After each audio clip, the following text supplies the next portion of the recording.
La Universidad Autónoma del Estado de Hidalgo, su patronato universitario a través de la División de Extensión de la Cultura, le dan la más cordial bienvenida a la 33 edición de la Feria Universitaria del Libro 2020 en su modalidad virtual.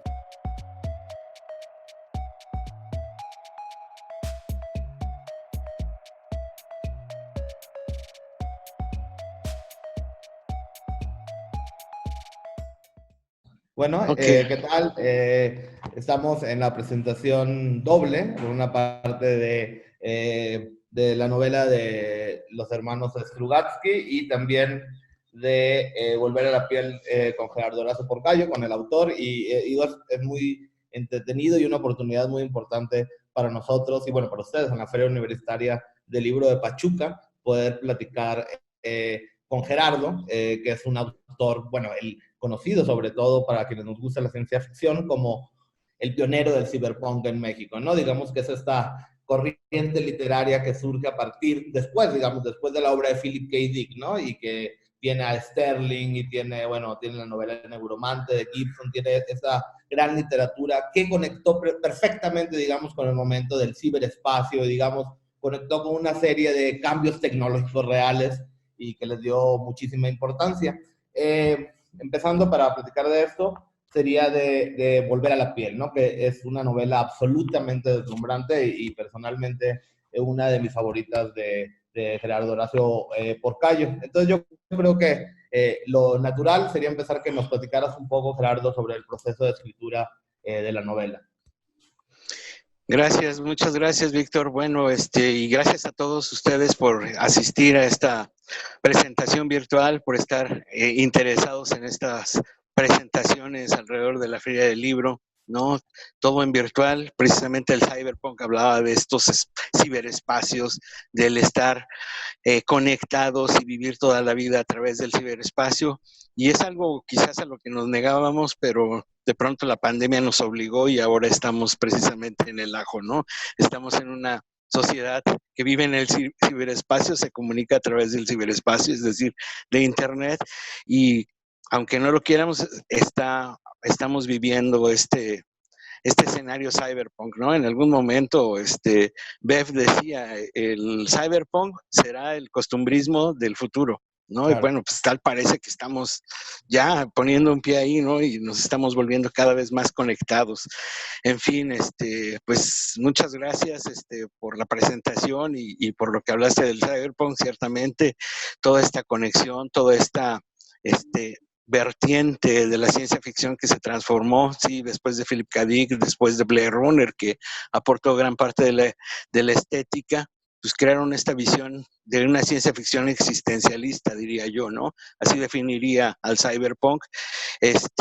Y bueno, sí, mi primera novela, La primera calle de la soledad, es totalmente cyberpunk.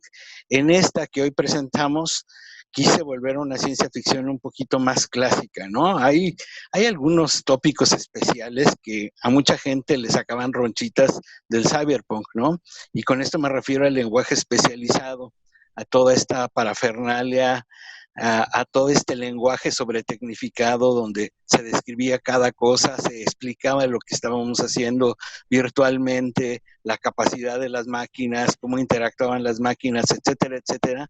Toda esta jerga técnica, de pronto se volvió algo muy pesado para algunos lectores. Eso, aparte del sesgo existencialista y crudo, esta visión de la ciudad violenta, de pronto hicieron como que el cyberpunk no fuera tan bien recibido. Por lo mismo, y porque mi anterior novela es un juego con el cyberpunk, mi anterior novela de ciencia ficción, Plasma Express, es un juego todavía con el cyberpunk que recibió precisamente críticas. Quise volver a algo más natural, más simple, a una relación, digámoslo, deseada. ¿Con qué libro yo me sentí muy identificado y de inmediato atraído? Busqué al respecto y me encontré con que El hombre invisible de H.G. Wells era una de las novelas que más me había impresionado en su momento y que me había atraído y se había convertido en un clásico. Entonces volví a releer, busqué cuál era la estrategia más o menos, esa y El doctor Moreau, y a partir de ello, con esta visión de la estrategia literaria, quise hacer una ciencia ficción más accesible, más rápida, que el lector no tuviera que saber nada de lo que implicaba las cuestiones técnicas, las cuestiones de desarrollo o avance tecnológico, y sí que fuera una novela, como decía Sturgeon, una novela con problemas humanos, resolución humana, sin que no se hubiera podido dar sin la presencia de la tecnología, ¿no? Entonces, Volver a la piel es un intento de hacer eso, una ciencia ficción más asequible, más rápida, de mayor reactividad con el lector, ¿no? Donde se planteaba uno de esos largos y grandes y viejos sueños, ¿no? Que es el de la inmortalidad, ¿no? Cómo sobrevivir a mi propia muerte, cómo ir más allá. Entonces, bueno, la premisa número uno, Frankenstein, con Mary W. Shelley, quizás es el primer gran relato para mí y creo que para toda la humanidad que llega y plantea esta estrategia para sobrevivir, ¿no? Y después de esa, bueno, resulta que yo, la primera historia que me encontré de Frankenstein era un libro para niños en que el monstruo hecho de cadáveres había sido sustituido por un robot. Entonces, hice ahí una operación de homenaje a mis viejos sueños y por ahí surgió el Volver a la piel, pero no quiero apoderarme del micrófono. Si quieres preguntarme otra cosa y seguimos en esto. No, pues sí, de hecho, bueno, vamos, precisamente creo que tocas muchos de los temas que precisamente iba a preguntar y vamos, afortunadamente confirmas cómo leí la novela. Una parte me parece muy interesante y eso sí haces, ¿no? Y eso yo creo que es un detalle a tocar en cuenta, ¿no? Que el cyberpunk tiene esa tendencia a la extrema especificidad. A mí, de hecho, como un lector un poquito, no tanto, un poquito más joven que tú, me pasó que cuando yo leí Neuromante me pasaba eso, que como el ciberespacio ya existía, digamos, este Claro. ciberespacio virtual me parecía demasiado extraño en realidad y demasiado específico, ¿no? Pero, digamos, me gustaría concentrarme en una cosa que me interesa que mencionaras precisamente, El hombre invisible de H.G. Wells y La isla del doctor Moreau. Me parece interesante que menciones esos dos, aparte, bueno, que son libros importantísimos, ¿no? Me parecía, porque precisamente Borges, en su prólogo de La invención de Morel, que es un libro con el que yo un poco relacioné Volver a la piel, él mencionaba eso, ¿no? Que él mencionaba precisamente La isla del doctor Moreau y Invisible Man como ese tipo de novelas perfectas. Bueno, claro, luego al final Borges enloquece un poco en el prólogo y termina diciendo que Proust es una porquería y todo, pero bueno, eso es el estilo Borges también, ¿no? Pero yo encontraba, digo, sobre todo para mí, yo encontré, digamos, dos relaciones que, digo, probablemente vienen más de Invisible Man y Doctor Moreau, pero con la invención de Morel, ¿no? Por una parte, la idea de la isla, que bueno, que eso también en Doctor Moreau, ¿no? Este espacio delimitado de la isla. Y bueno, entrando un poco ya en las partes específicas de la novela, una de las cosas que yo más disfruté fue la idea de este museo de ADN, ¿no? La idea de recopilar ADN y tener a Scarlett Johansson, o sea, digamos, bueno, y a diferentes, bueno, que entienden todas estas mujeres de su vida, ¿no? Y a la creación de esto. Entonces, me gustaría que hablaras un poco tanto si crees que existe esta relación con Morel o que más bien, digamos, tendría con los antecedentes de la invención de Morel. No, claro que sí existe y de hecho, te digo, fue reconocer desde el principio esta influencia y hacer un tanto el homenaje. Por eso, de hecho, el personaje, Morar Saer, se llama así precisamente jugando con el doctor Moreau y con la invención de Morel. Del señor Bioy Cázares, ¿no? Que también el señor Borges consignaba como la novela más perfecta, ¿no? Sí, ok, jugando con todo esto, porque a final de cuentas no creamos de la nada, ¿no? No partimos de la nada, jugando con estos tópicos, quise hacer esta novela. Y esta novela uniendo las dos cosas, porque una de las cosas terribles del H.G. Wells, del hombre invisible de H.G. Wells, es esta consideración de monstruo. Digo, a final de cuentas, se transformó en uno de los monstruos clásicos de la Universal, ¿no? El hombre invisible, y trajo todas estas visiones extrañas sobre que después las llevó como a sus excesos este director de Robocop, que se me va su nombre, pero bueno, que es uno de mis favoritos, Paul Verhoeven, ¿no? Volver joven, sí, sí, claro. Sí, El hombre sin sombra, o The Hollow Man, Sí. llevó a extremo esta visión del hombre invisible. Pero lo que me interesaba era analizar esta transformación de un hombre en monstruo, ¿no? En la isla del Doctor Moreau, los monstruos son híbridos de especies animales, ¿no? Y entonces me gustaba ese hecho, el hecho de que a final de cuentas en nuestra vida, en nuestra historia humana, lo que tenemos son hombres monstruos. No tenemos monstruos terribles salidos del Himalaya o de cualquier otra parte del lago Ness. Lo que tenemos son seres monstruosos humanos, ¿no? O humanos monstruosos. Y me interesaba explotar eso, me interesaba explotar toda esta posibilidad del cerebro, ¿no? Lamentablemente yo tuve por ahí un problema. Mi papá tuvo demencia senil tipo Alzheimer, y este hecho me hizo, bueno, fijarme de la fragilidad de la memoria, de la fragilidad de la misma personalidad, ¿no? Uno piensa siempre o tiende a pensar que uno es único, así como nos repiten siempre, único, irrepetible, y de pronto cuando llegan este tipo de enfermedades, las personalidades se van asoladas, se ven diezmadas, y hay una transformación y una especie de viaje en el tiempo dentro de la misma memoria de la persona que sufre esto.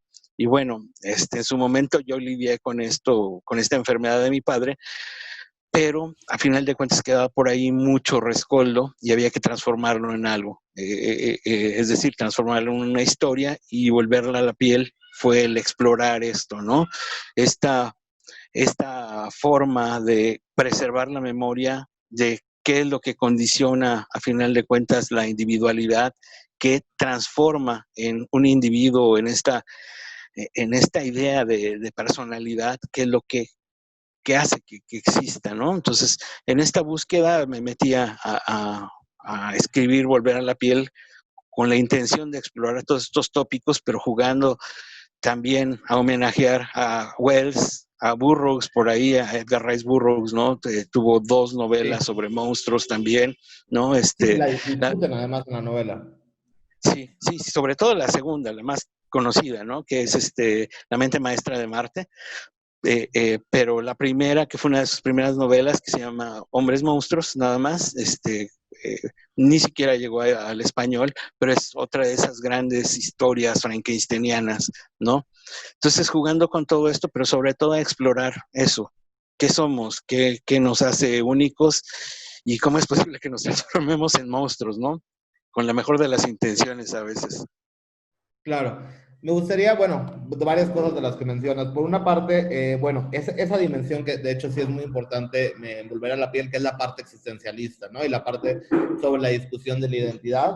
Y me parece que, bueno, evidentemente toca otro tema que es actualmente de mucha importancia, un debate muy importante que sería el transhumanismo, ¿no? Entonces voy a leer un párrafo que me parece que toca esos dos temas, como por una parte, digo, el transhumanismo, y por otra parte, qué es la memoria y qué es preservar la memoria. Dice, reflexiona Alejo, ¿no? Dice, la fusión de psiques no podía ser una respuesta. En el mejor de los casos, se imaginaba, sería como el upgrade de sistemas de una computadora. Los archivos sobreviven, pero son manejados desde otra arquitectura, con otras funciones y metáforas de trabajo distintas, ¿no? Y me parece que esta parte del tema, digamos, que surge en la novela de qué es la identidad y qué identidad mantiene estas copias, digamos, de esta misma persona, ¿no? Sí, ciertamente, perdón, tuve que cerrar el micrófono porque mi gato se puso histérico y ya saben, esos accidentes que pasan en las grabaciones en casa. Pero bueno, sí, ciertamente todo explora hacia esa transformación del ser humano, ¿no? Y a final de cuentas la autopreservación, la búsqueda de no cesar de existir, es lo que nos lleva a la transformación o al poshumanismo, ¿no? Es decir, esta continua idea de que podemos mejorarnos, podemos transformarnos, ¿no? Hay muchos ensayos ya que exploran un poquito en todo este ánimo del poshumanismo, ¿no? De qué es lo que estamos haciendo con nosotros y en qué nos estamos transformando, ¿no? No recuerdo qué autor mexicano ya tenía un libro poshumano precisamente, e indagaba en todos estos cirugías extremas que de pronto se hacen las personas para la belleza, ¿no? También una autora española por ahí indagaba en toda la influencia de este director canadiense de La Mosca, ¿no? Que el Museo de ADN, Cronenberg, sí, el Museo de ADN viene un poquito también como homenaje a este momento terrible de La Mosca, donde tiene todas las partes que se le han caído, Brundle tiene todas las partes que se le han ido desprendiendo de su humanidad, y es su museo de ADN. Digo, hay muchos homenajes porque a final de cuentas ciertamente estamos en esta era de la sobreinformación, ¿no? Y no pretende, bueno, sería difícil, o es difícil, hay quien todavía se puede fingir totalmente original, pero lo cierto es que estamos en una cultura de sobreinformación. Y quise jugar, sí, con todo esto, pero eso, centrarme en todo esto, a final de cuentas, es un intento de sobrevivir, de no perecer, de seguir adelante, pero ese intento puede llevarse a extremo, ¿no?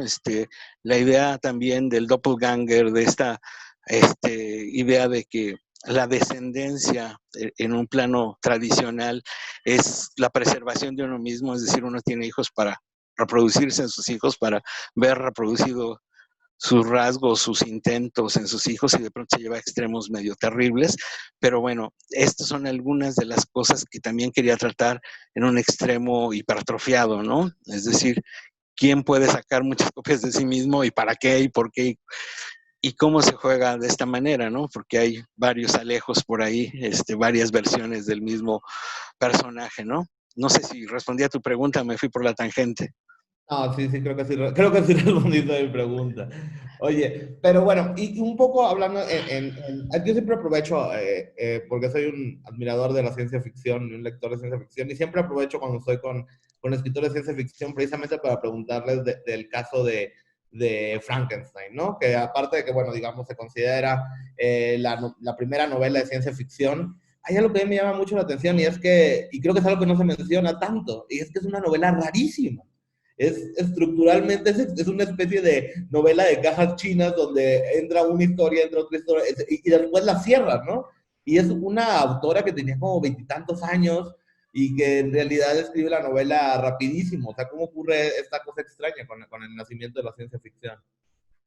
Sí, claro, es una novela que no se le ha valorado en su justa medida, o que de pronto tendemos a quedarnos con las versiones mediáticas, ¿no? Con las adaptaciones que reflejan un mínimo porcentaje de todo lo que ella estaba pretendiendo tratar, ¿no? Que me parece profundamente filosófica, así como decías. Es una exploración precisamente en el ser Dios, en la búsqueda de la inmortalidad, en la búsqueda de la condición humana y en la responsabilidad que uno debería de tomar sobre sus propios actos, ¿no? Que yo creo que ese es uno de sus grandes temas, ¿no? De la responsabilidad, porque una de las cosas terribles de la novela de Frankenstein es que el creador de Frankenstein, el creador del monstruo, de la criatura, lo deja a su suerte, lo Y crea, no aparte, le sale. y no es responsable total, porque, y también tiene que ver con el romanticismo, ¿no? Porque es un romántico total y el monstruo está matando a su familia y él se va a un prado a ver y a reflexionar, y es de que una parte de ti es de que, ¿qué haces? Ve y detén al monstruo que hubiera matado a tu hermano. Exactamente, sí, pero se desentiende, está en su viaje egomaniaco y deja atrás a esta criatura que acaba de crear, y la deja crecer a su gusto y conveniencia, ¿no? A como puede, ¿no? Y esto desata todas las tragedias, ¿no? Pero es una responsabilidad sobre lo que creamos, y yo creo que es algo que estamos viviendo hoy en día en todos los sectores, ¿no? Desde el sector ecológico, ¿no? Con toda la tira de ¿cómo se llama? De PET y todos los plásticos que están cubriendo nuestros mares. Ese fue un proyecto terriblemente frankensteiniano. Dijeron, hay que las futuras generaciones se ocupen del problema, nosotros nos lo resolvemos fácil y nos olvidamos de esto, ¿no? La pandemia misma que estamos viviendo hoy en día es un producto colateral de alguna investigación por ahí, de algún descuido. Digo, yo no me voy a poner conspiranoico, pero el hecho es que entre descuidos y experimentaciones y demás, liberamos a otro monstruo, ¿no? Y otro monstruo que ahora nos tiene en nuestra casa. Pero es ese sentido de la responsabilidad que yo creo que llamaba la atención desde el primer momento Mary W. Shelley, y muy consciente y muy tajantemente, y la novela es extraordinaria, como dices, es una serie de cajas chinas que nos va presentando cada vez mayores dimensiones de lo que es esta simple creatividad, ¿no? Y ella siguió haciendo muchas otras novelas. Tiene una novela de pandemia que se llama El último hombre, ¿no? Y que apenas se volvió a publicar, se rescató en los 80, si no mal recuerdo, pero fue una autora olvidada después de la muerte de su esposo, ¿no? Porque, digo, si en nuestro tiempo todavía se da eso de la esposa de, ¿verdad? Claro. En aquel tiempo mucho más, ¿no? La esposa de Percy Shelley, entonces se muere Percy Shelley y de pronto como que parece caer en el olvido, pero es una gran autora que yo creo que vale la pena rescatar toda su prosa, ¿no? Fue muy buena siempre. Yo Y ya también creo que es una escritora que vale la pena releer. Yo trato de releerla todo lo que puedo. Igual muy obsesionado con Frankenstein, ¿no? Y creo que bueno, también aparte hay toda esta literatura. William Ospina tiene su novela, Emmanuel Carrer, en torno también a esa noche en la que nacen al mismo tiempo la ciencia ficción y la literatura de vampiros, ¿no? Es una locura que de repente la historia tenga esos momentos como tan cargados, ¿no? Sí, Villa Diodati y toda esta apuesta que generó Polidori el vampiro, ¿no? De Yaor, de Lord Byron, ¿no? Y el mismo Frankenstein, sí, es un momento de nacimiento, una noche tormentosa en que nacen dos de los grandes íconos, ¿no? Del terror y de la ciencia ficción. Entonces, sí, es extraordinario y muchas veces queremos ver repetido eso y queremos adjudicar algunas cosas, semejanzas, encontrar semejanzas en algunas historias, pero lo cierto es que siempre hay momentos paradigmáticos que difícilmente volvemos a repetir, ¿no? Volvemos a encontrar en la vida real, pero bueno, de cualquier manera aquí seguimos tratando de crear y de mostrar otras caras de la literatura, ¿no? Y con las nuevas actualizaciones, podríamos decirlo así, a que nos obliga nuestra vida moderna, ¿no? A final de cuentas, volver a la piel, ¿no? Es un juego con todo esto y con el conocimiento que tenemos otra vez, ¿no? Y ya estamos mucho más avanzados médicamente, científicamente, de lo que estábamos en el tiempo de Mary W. Shelley o en el tiempo de H.G. Wells, y hay la necesidad de ver más allá, ¿no? Entonces, bueno, hoy en día también ya las inteligencias artificiales, si no plenamente, están siendo un hecho por ahí, están funcionando, están empezando a desarrollarse, y bueno, todo esto es como parte de, sin una advertencia sobre lo que vamos a hacer con ello, sí una invitación a la reflexión y al mismo juego, ¿no? Porque la literatura, a final de cuentas, tiene esta peculiaridad, nos lleva por meandros de lo divertido y del conocimiento al mismo tiempo, y depende de qué hacemos nosotros como lectores con ellos, lo que sacamos de un libro, ¿no? Pero la idea es que un libro pueda ofertar todas estas posibilidades, ¿no? Creo yo. Claro. Te iba a decir, bueno, como seguramente está anunciado, bueno, eso es una presentación doble, ¿no? Sí, Entonces claro. quería que platicáramos un poco, bueno, tú sabes que Volver a la piel, si no me equivoco, es el primer libro de una nueva línea que el fondo impulsa, que yo creo que es muy buena idea que se haya hecho esto, que es de ciencia ficción. Tenemos otros libros, tenemos a Theodore Sturgeon, tenemos a los hermanos Strugatsky. ¿Tú cómo ves que va la colección? ¿Qué opinas de este cambio que se está dando en el Fondo de Cultura Económica? No, está genial, digo, es una adenda más que un cambio, ¿no? Yo creo que sumar parte de la literatura que de pronto haya dejado a un lado la colección popular, sumar porque es un hecho que existe esa literatura que ha tenido influencia, que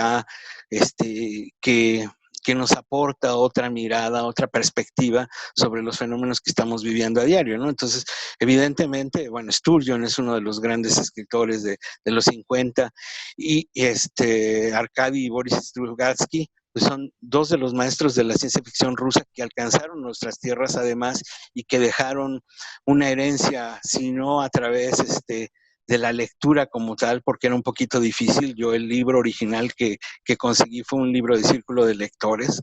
Extrañamente era más fácil conseguir otros en la editorial Mir, que en aquel momento manejaba Rusia y traía para acá, pero fue un libro un tanto difícil de conseguir en su momento, Y es un libro, es un clásico de la ciencia ficción, ¿no? Que llega y pone impone un paradigma distinto de lo que es la ciencia ficción, ¿no? Nos ofrece una especie de, de variante de esta novela tradicional medievalista. Si uno lo lee descuidado, pareciera que estás leyendo una novela medieval, ¿no? Con todo medieval y no parece haber presencia contundente de tecnología. Nos va seduciendo poco a poco en esta historia de manera simple. Y sí, es una obra clásica, es una obra de arte destacable desde ese punto de vista, ¿no? Es otra estrategia narrativa que se ofrece precisamente frente a la censura, que eso es algo que se vivió mucho en aquel tiempo y más en Rusia, ¿verdad? Frente a la censura, frente a todas estas represiones contra la expresión o la opinión sobre digamos, la forma de gobierno, ¿sí? Entonces, bueno, es una novela importante, interesante, ¿no?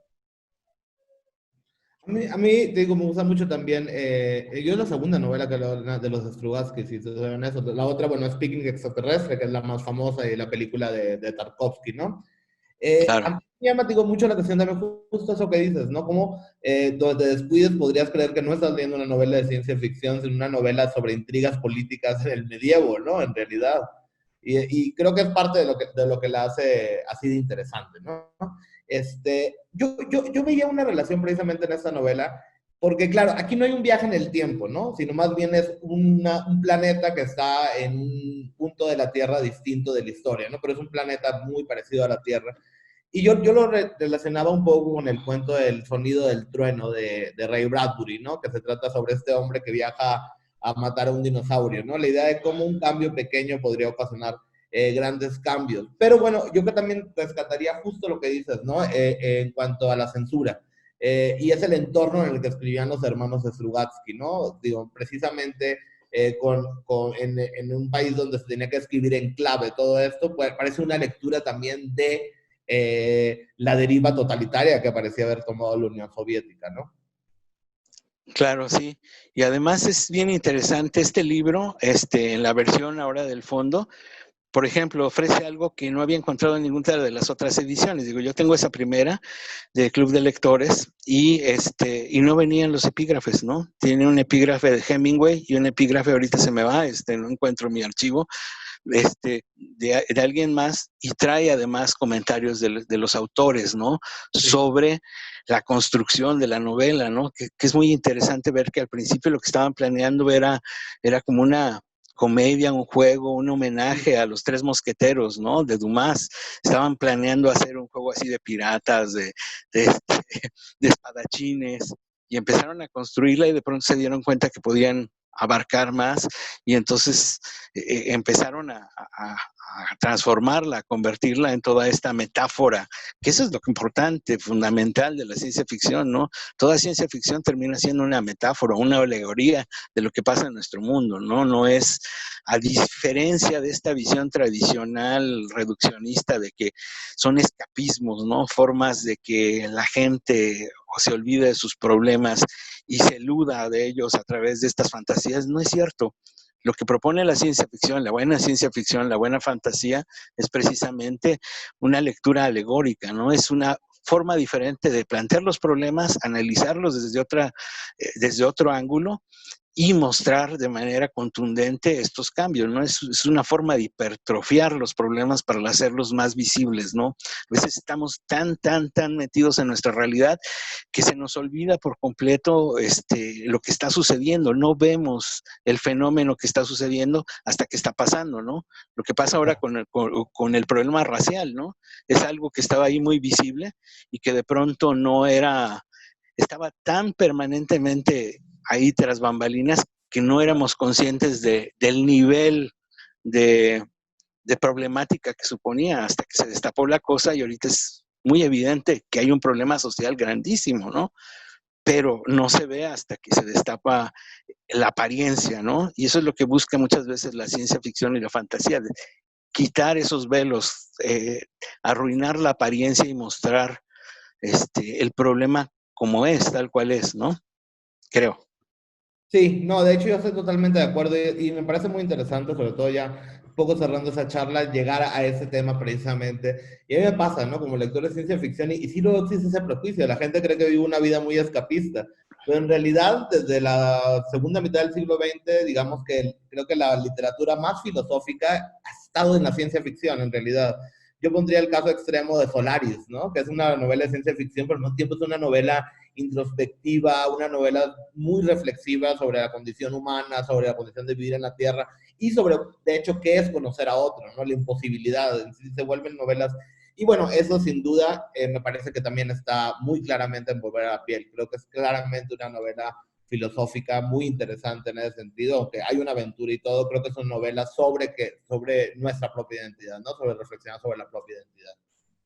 Sí, sí, son formas de explorar y sí, analizar los entornos de vida, las complejidades, ¿no?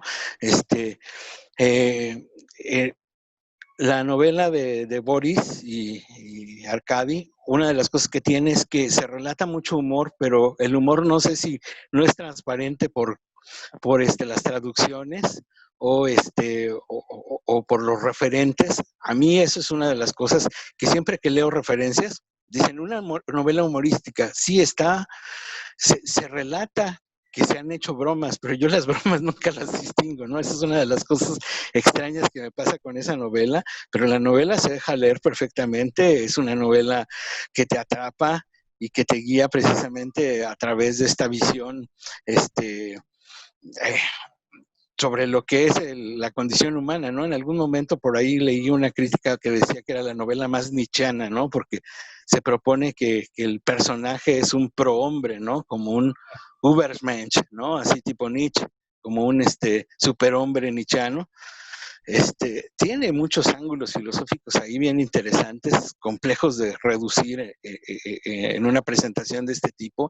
Es un clásico escrito en 1964, 2 años antes de que yo naciera, ¿verdad? Entonces es más viejo que yo, pero es una novela que vale la pena revisar, sobre todo por esto, porque se plantea como este viaje hacia la evolución de un género y además de un género que crece con otros parámetros, otros paradigmas dentro de la misma Rusia, ¿no? Cada pueblo que ha tomado la ciencia ficción le ha dado sus ajustes de personalidad, ¿no? Y la ha fagocitado para convertirla en un producto nacional. Ese es también otro de las críticas que de pronto se le hacen a la ciencia ficción, ¿no? Es un producto extranjerizante, no, no, no. A lo mejor nació la primera idea fuera de nuestro país, pero todos hemos leído, nos hemos nutrido de productos de la ciencia ficción, hemos visto en la televisión, en el cine, en el radio, en todas partes nos han llegado visiones de ciencia ficción y es parte de nuestra cotidianidad. ¿Cómo lo afirmamos? ¿Cómo lo volvemos parte de nuestro ser? Esa es otra cosa. Y eso es bien interesante cuando vemos precisamente la ciencia ficción traducida en las distintas nacionalidades, ¿no? Cada uno le aporta su granito, la diferente perspectiva y nos muestra una cara ligeramente distinta de lo que es la ciencia ficción, pero siempre con esta intención de ir más allá y analizar la realidad, me parece. Totalmente de acuerdo, totalmente de acuerdo. Y bueno, pues yo creo que ya empezamos a terminar la charla y bueno, yo sobre todo le quiero agradecer a Gerardo Horacio que haya estado con nosotros y bueno, y que haya escrito Volver a la piel sobre todo, ¿no? Y Gracias, gracias. que hayas leído también esa novela de los Strugatsky, que también yo creo que es absolutamente fascinante, ¿no? Sí, Entonces, sí. Y lo mejor es, a final de cuentas, una de las grandes aportaciones de Fondo de Cultura Económica en esta etapa es volver a bajar los precios de los libros, ¿no? Es algo fundamental y eso me encanta porque ahí me encanta ser publicado, pero cuando es con precios exorbitantes y que nadie en su sano juicio, a menos que tenga mucho dinero, gastaría esa suma, entonces llega esa como depresión, ¿no? Pero lo que nos está planteando ahora el fondo, bueno, es otra vez libros a precios muy económicos, ¿no? El mío cuesta menos de 50 pesos, ¿no? Por ejemplo, es algo que ya no había sucedido. Está Eso es muy aplaudible, ¿no? Incluso Tierra Adentro cuando empezó, desde el principio creo que fue 60 pesos el coste del libro, y más o menos se ha mantenido en eso. Estar más bajo que un Tierra Adentro es genial, ¿no?